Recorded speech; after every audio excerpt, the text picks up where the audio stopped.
Marcus Blackwell hadn't slept in 36 hours. His private jet touched down in New York at dawn, 3 days earlier than scheduled. The Singapore deal had collapsed in record time, leaving him furious and exhausted. He loosened his tie as his driver navigated through morning traffic toward the Upper East Side mansion he barely recognized as home anymore. The house stood silent when he entered through the front door. His footsteps echoed across marble floors that cost more than most people earned in a lifetime. Marcus dropped his briefcase in the foyer and headed toward his study, craving whiskey despite the early hour. He'd lived in this cold monument for 5 years, ever since his wife Victoria died giving birth to their triplets. The babies he'd hardly seen since that terrible night. He paused at the base of the grand staircase. Something felt different. The air carried warmth he didn't recognize, the scent of vanilla and cinnamon instead of the usual sterile emptiness. Soft sounds drifted from upstairs. Laughter. Children's laughter. His children's laughter. Marcus frowned. In 3 years, he'd never heard such sounds in this house. He climbed the stairs slowly, drawn by curiosity he couldn't name. The noise grew louder as he approached the nursery wing. The door stood slightly ajar, golden morning light spilling into the hallway. Marcus reached for the handle, then stopped. Through the gap, he saw something that made his breath catch. The nursery had transformed. Gone were the stark white walls and minimalist furniture his mother-in-law had insisted upon. Now bright murals covered every surface. Jungle animals danced across one wall. Stars and planets swirled across the ceiling. Colorful rugs softened the floor. But none of that shocked him. What shocked him was the woman in the center of it all. She sat cross-legged on the floor, surrounded by his 3 children. Emma, Oliver, and Sophie. 3 years old now, though Marcus could barely remember their last birthdays. The woman was young, maybe 25, with dark hair pulled into a messy bun and paint smudged across her cheek. She wore simple jeans and an oversized sweater, completely unlike the stiff uniforms his staff typically wore. She was teaching them to paint. Little Sophie gripped a brush in her tiny fist, concentrating intensely as she added blue strokes to a paper taped to an easel. Oliver laughed as he pressed his paint-covered hands directly onto his own paper, creating green handprints. Emma sat in the woman's lap, watching her demonstrate gentle brushstrokes. "That's beautiful, Sophie," the woman said, her voice warm and genuine. "Look at how the blue blends with the yellow. What color is that becoming?" "Green." Sophie squealed with delight. "Exactly right. You're so smart." The woman kissed the top of Sophie's head, then turned to Oliver. "And Oliver, your handprint tree is magnificent. Should we add some red apples?" Marcus stood frozen. His children looked happy. More than happy. They glowed with joy he'd never witnessed. They were engaged, laughing, learning. They looked loved. When was the last time he'd held them? Spoken to them? He couldn't remember. After Victoria died, the grief had swallowed him whole. He'd hired nurses, nannies, specialists. He'd written checks and made arrangements. But he'd never actually been a father. He'd told himself they were too young to notice his absence. That they were better off without his darkness infecting their innocent lives. But watching them now, he saw the truth he'd been avoiding. They'd needed him. They'd needed someone. And this stranger, this maid he'd apparently hired without even knowing it, had given them what he couldn't. Emma suddenly looked up. Her eyes, Victoria's eyes, met his through the gap in the door. "Daddy," she whispered. The room fell silent. 3 small faces turned toward him, uncertain. The woman's head snapped around, her eyes widening with surprise and something else. Fear, perhaps. Or defiance. Marcus pushed the door open fully. His shadow fell across the colorful chaos of the room. Nobody moved. He stared at the woman who'd somehow brought his dead house back to life, whose presence had created something he thought impossible. For the first time in 3 years, Marcus Blackwell had no idea what to say. "Mr. Blackwell." The woman stood quickly, instinctively placing herself between Marcus and the children. "We weren't expecting you until Friday." Her voice held steady, but Marcus caught the slight tremor in her hands as she wiped them on her jeans. Paint streaked across the denim. Oliver started to cry, a soft whimpering sound that cut through Marcus like glass. The boy had always been sensitive to tension. "Who are you?" Marcus asked. His voice came out harder than intended. "I'm Grace. Grace Martinez. I'm the children's nanny." She lifted her chin slightly, meeting his gaze despite the obvious power imbalance. "I was hired 8 months ago through the agency. You signed the approval yourself." Had he? Marcus hired and fired staff through his assistant. He barely paid attention to the household arrangements. The mansion ran itself as far as he was concerned, as long as the children were fed and safe. He'd never considered whether they were happy. 8 months, he repeated slowly. And in that time, you've done all this. He gestured to the transformed room. Grace's jaw tightened. The children needed stimulation. Color. Age-appropriate activities. The previous environment was completely inappropriate for 3-year-olds. The previous environment was designed by child development specialists. The previous environment was a prison. The words escaped before Grace could stop them. Her eyes widened slightly, as if shocked by her own boldness. Marcus stepped further into the room. Emma scrambled behind Grace's legs, peeking out nervously.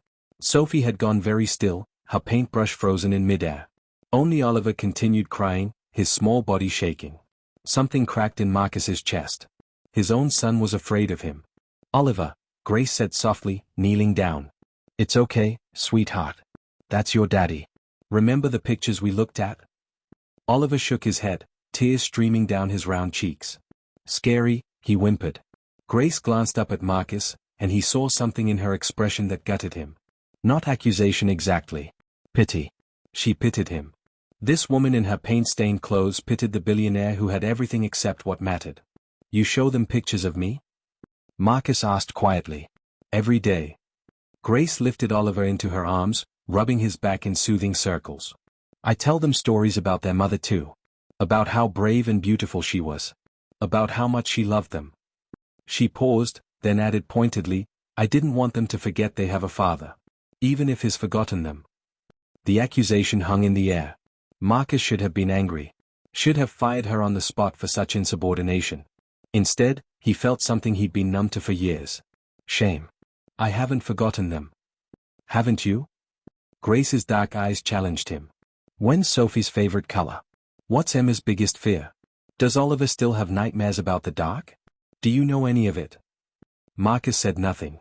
He didn't know. He didn't know any of it. Purple, Grace continued, her voice softer now. Dogs. And yes, we use a nightlight shaped like a moon.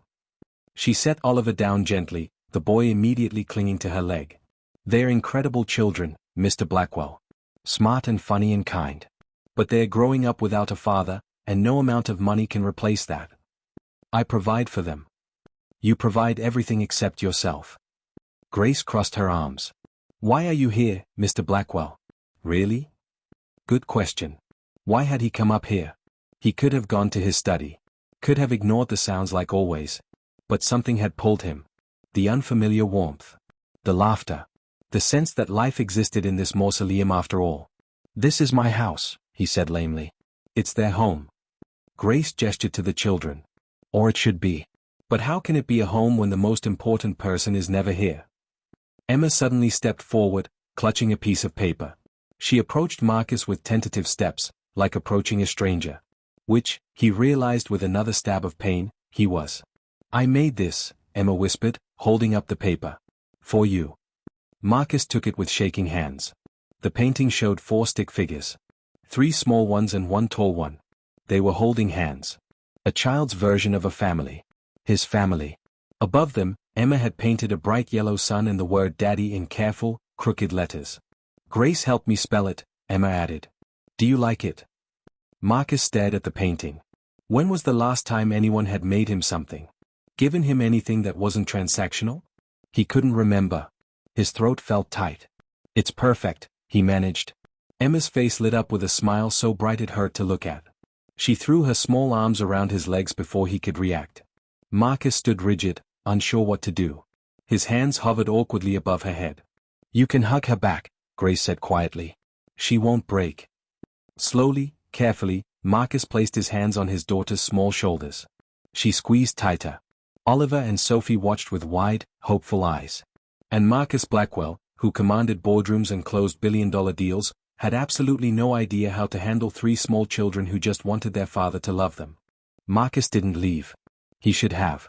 He should have retreated to his study, made his calls, pretended this encounter never happened. But he stayed, lowering himself onto the small chair Grace gestured toward. It was sized for children, leaving his knees nearly at his chest. He felt ridiculous and out of place, but Emma's hopeful expression kept him rooted there. We're making pictures for Mommy, Sophie announced suddenly, her earlier shyness evaporating. She brought her painting over to show him. Grace says Mommy watches us from heaven. Is that true, Daddy? The word Daddy sounded foreign in her tiny voice. Marcus swallowed hard. Yes, he said hoarsely. I believe she does. Then she can see my painting. Sophie beamed. I made her a rainbow. Grace says Mommy loved rainbows. She had. Victoria had worn a rainbow bracelet every day, a gift from her grandmother. Marcus had buried her with it. He'd forgotten that detail until this moment, surprised Grace somehow knew. There's a box in the attic, Grace explained, reading his expression. Full of Victoria's things. Photo albums, journals, letters. I've been sharing them with the children. Building their connection to her. She paused. I hope that's acceptable. Acceptable? Marcus hadn't looked at Victoria's belongings since her death. The pain had been too raw.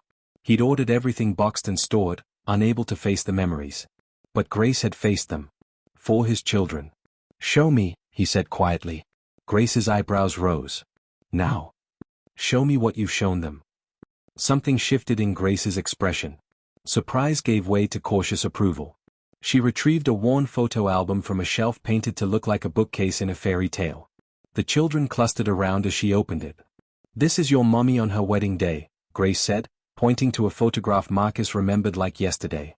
Victoria in white lace, laughing at something outside the frame. She'd been radiant. She wore flowers in her hair because she loved daisies more than roses. Like the ones in the garden. Emma exclaimed. Exactly.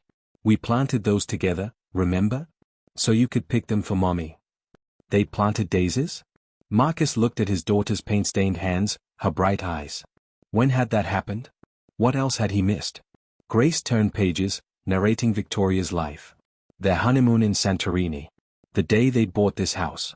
Victoria's pregnancy announcement, her hand resting on her barely swollen belly, eyes shining with joy and terror. She'd known the risks. The doctors had warned them. But she'd wanted children more than she'd wanted safety. Mommy was brave, Oliver said solemnly, repeating what was clearly a familiar refrain. The bravest, Grace confirmed. She loved you three more than anything in the world. She couldn't wait to meet you.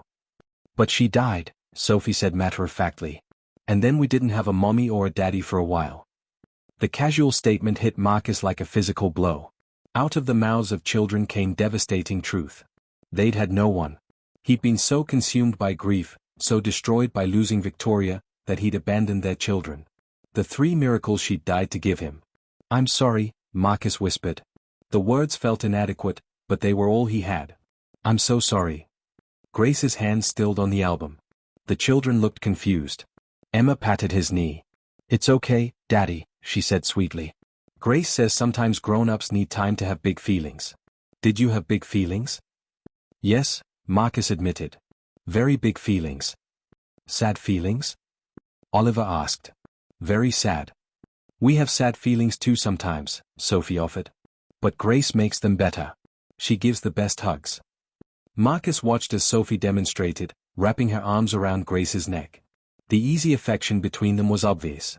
His children had bonded with this woman in 8 months more than they'd bonded with him in 3 years. The realization should have made him jealous. Instead, it made him grateful. How do you do it? He asked Grace. How do you know exactly what they need? Grace closed the album carefully. I pay attention. I listen. I show up. She met his eyes. It's not complicated, Mr. Blackwell.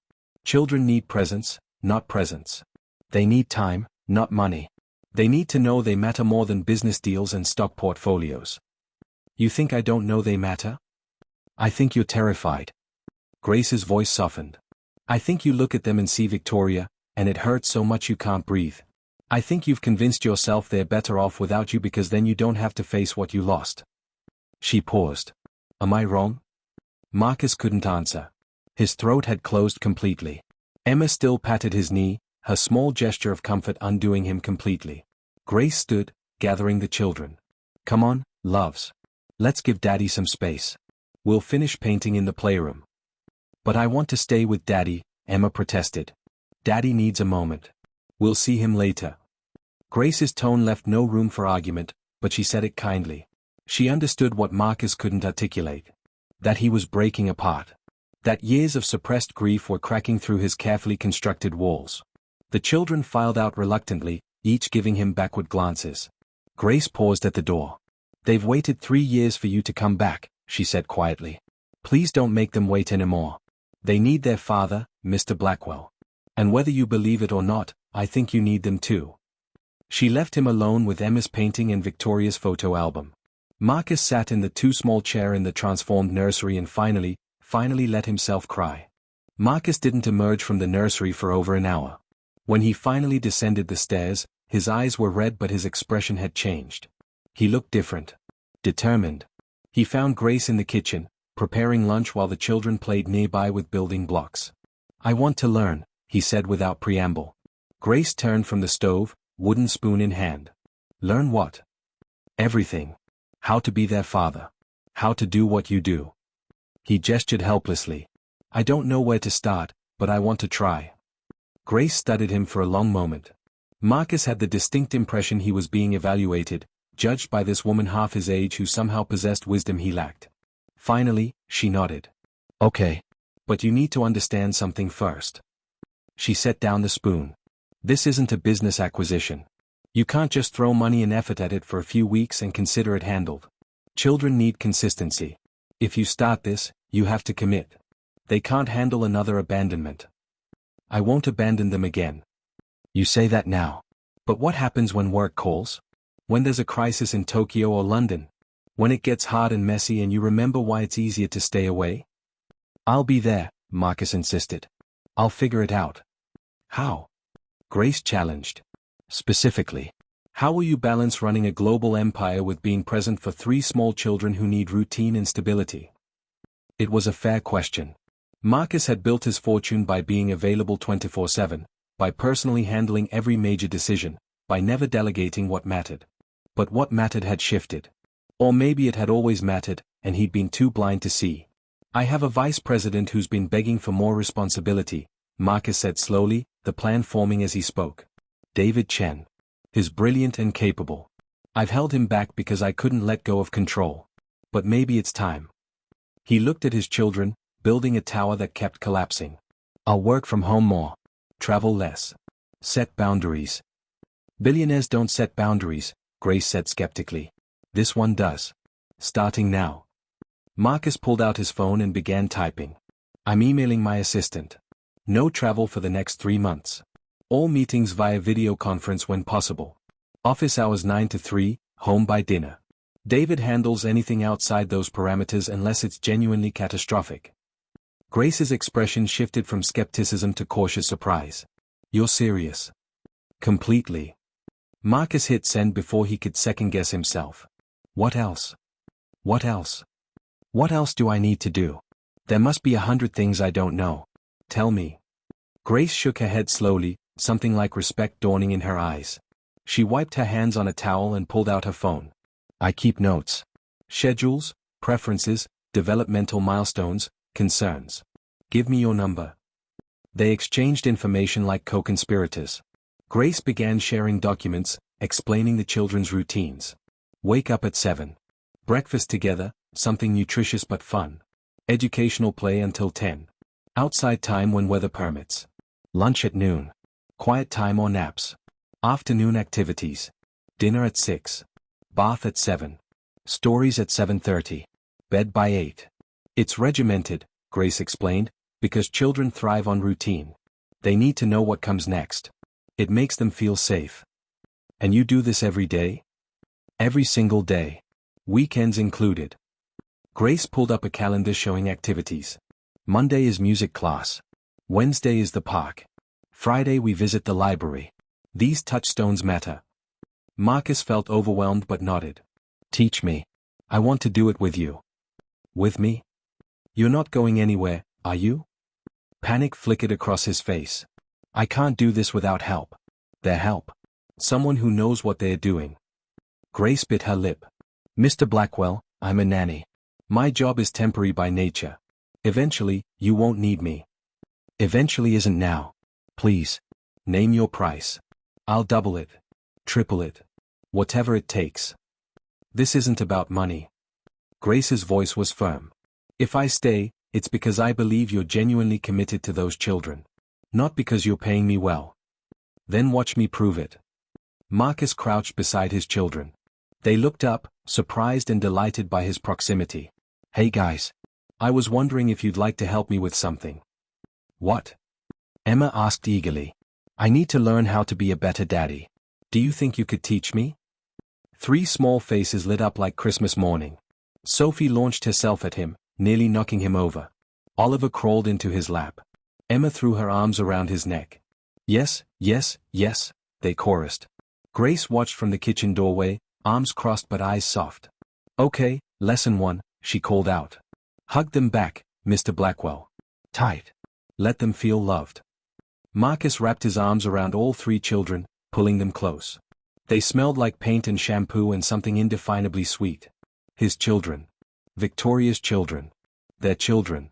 For the first time since Victoria died, Marcus felt something other than grief when he held them. He felt hope. Call me Marcus, he said to Grace over the children's heads. If we're going to do this together, you should call me Marcus. Grace smiled slightly. Okay, Marcus. But fair warning, I don't go easy on fathers who need training. Ask anyone in my family. I wouldn't expect anything less. The children dragged him to their block tower, eager to show him their creation. Marcus listened as they explained the architectural principles of 3-year-olds, making appropriate impressed sounds. He was terrible at this. Awkward and uncertain. But he was there.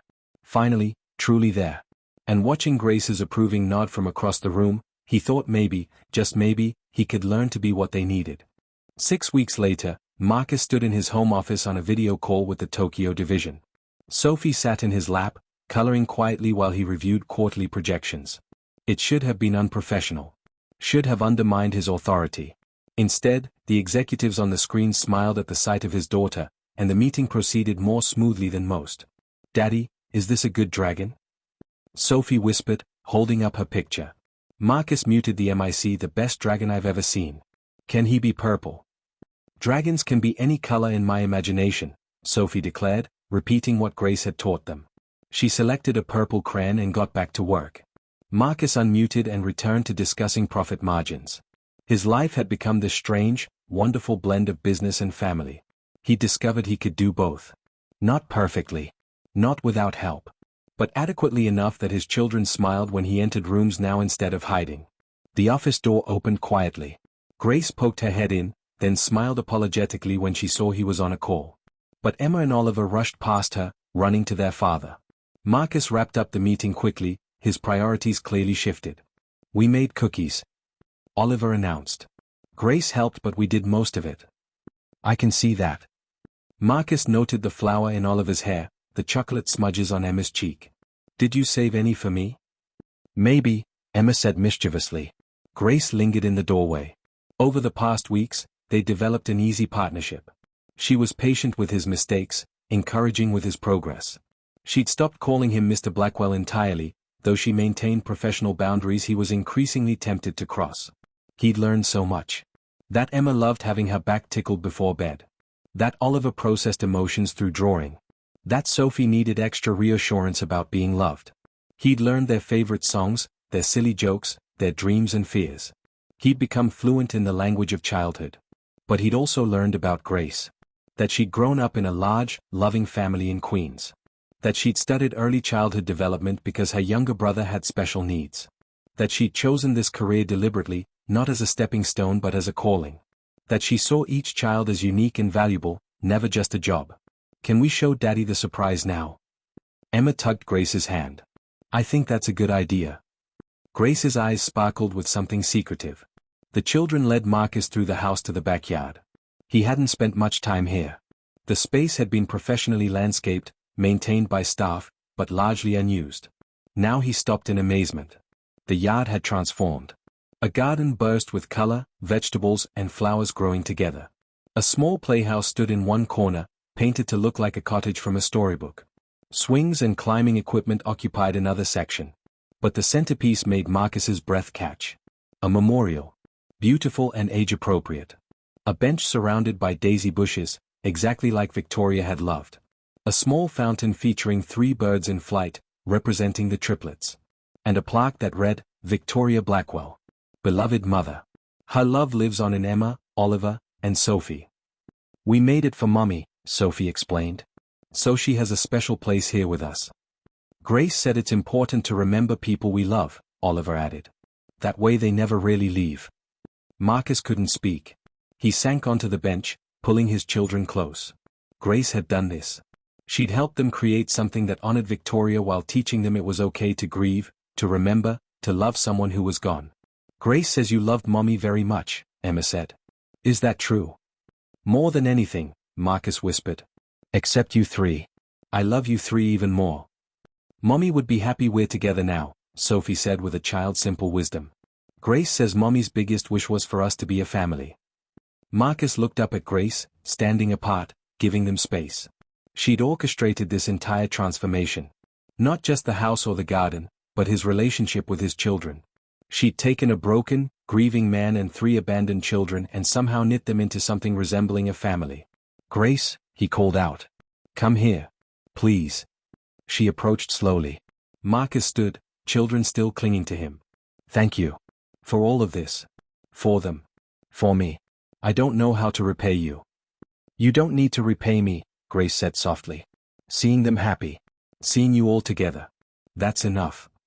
It's not enough. It's nowhere near enough. Marcus hesitated, then spoke the truth that had been growing for weeks. You've become part of this family. The children adore you. He stopped, aware of 3 pairs of ears listening intently. Grace's cheeks flushed. Marcus, I'm the nanny. You're so much more than that. He kept his voice low. You brought us back to life. All of us.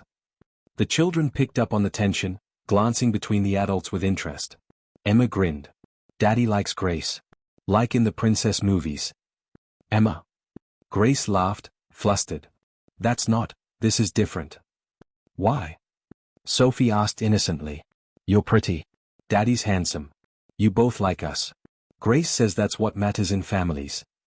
Marcus caught Grace's eye, saw his own confusion and hope reflected there. Neither had planned this. But somehow, in the midst of healing and learning and growing, something had shifted. Somewhere between midnight fever scares and Sunday morning pancakes and reading the same bedtime story for the 100th time, they'd become partners. Friends. Maybe more. I don't want to complicate things, Grace said quietly. Life is already complicated. Marcus smiled. But it's also better than it's been in 3 years. And you're the reason why. We all are, Grace corrected. You chose to change. You did the hard work. I just helped guide the way. Then keep guiding. Not just as their nanny. As, Marcus struggled for words. As whatever this is becoming. If you want. No pressure. But I need you to know that you're not just an employee anymore. Not to me. Not to them. Grace looked at the children, clustered around Marcus's legs like they belonged there. Looked at the memorial garden she'd helped create. Looked at the house that had transformed from a mausoleum into a home. Then she looked at Marcus, really looked at him, and saw what he'd become. A father. A man learning to live again. Someone who'd faced his grief and come through it. I'd like that, she said simply. Whatever this becomes. I'd like to be here for it. The children cheered, not fully understanding but sensing this was a good thing. Marcus reached out, and Grace took his hand. Not with the formality of employer and employee. But with the tentative warmth of 2 people who'd unexpectedly found each other in the midst of tragedy. Victoria's daisies swayed in the breeze, as if in blessing. The fountain sang its gentle song. And in the yard of the mansion that had once been so cold and empty, a new kind of family took root. Imperfect and unconventional, built from loss and love and second chances. But theirs. Completely, beautifully theirs.